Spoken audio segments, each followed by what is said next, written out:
As investors are looking ahead to next week when the U.S. House is expected to vote on, of course, that new trade agreement involving the United States, Mexico, and Canada, I spoke to the former Canadian ambassador to the U.S., David MacNaughton, who was in the room for those negotiations. He told me about the process of making what he called Trump's deal.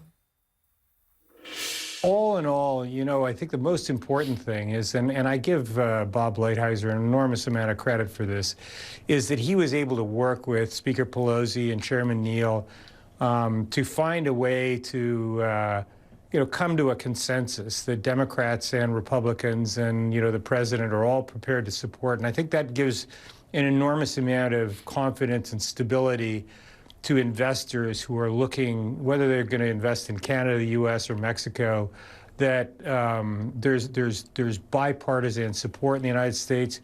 There's clearly bipartisan support in Canada, and I think the Mexicans are pretty united in terms of support for this too. So, there were some concerns that came out after the agreement was initially signed, and as I say, I think Ambassador Lighthizer has done a great job of working with Speaker Pelosi and Chairman Neal and Rich Trumka and others to find a way which doesn't distort from the original deal, doesn't make it a different deal, but actually makes it stronger. What's your advice to people in Brussels and Tokyo and Seoul in terms of getting that trade template together with the Trump administration? You've been quite candid about what this has taken, both personally and professionally, to get this done.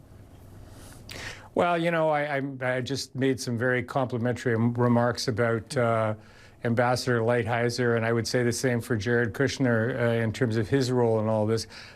During the negotiations, I wasn't always so complimentary because I think everybody was really working hard to do the best for their country. They were really tough negotiators, as were the Mexicans. And I think what we came to realize at the end was there was really a win-win-win here for all of us. And, this is the largest trading zone in the world. I mean, people talk about the U.S.-China negotiations. The North American trade is bigger than the U.S.-China trade. And so what I would say to people in Tokyo or Europe or whatever is, you need to think about how do you, the tide raises all boats, and we've got to start thinking more about that. And it doesn't mean that the negotiations are going to be easy. It means that you just have to focus on really making sure that you get a deal. I know. I guess the issue, though, is we've got self-described tariff man who injects himself into the argument at all times. I mean, is this deal bulletproof, do you think, from that? And would you advise other countries to try and get a solid deal where a president, a prime minister can't just walk into the situation and say, I'm upending everything?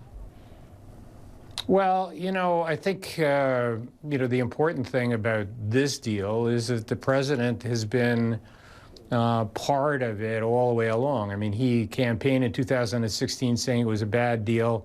We may or may not have agreed with him, but at the end of the day, we were prepared to work at improving the deal, and I think we've done so. And I think he's now, it's his deal. And then I think the other thing, as I say, Ambassador Lighthizer was extraordinarily clever, and I think you've got to give some credit to Speaker Pelosi and Chairman Neal, who actually said, and I heard all this talk about, well, we don't want to give the president a win, but at the end of the day, what was demonstrated was that you can have bipartisan support for things that are actually good for Americans, and we've got it in Canada in terms of things that are good for Canadians, and I think the rest of the world should look at this and say, good on them, and why don't we try to do the same thing?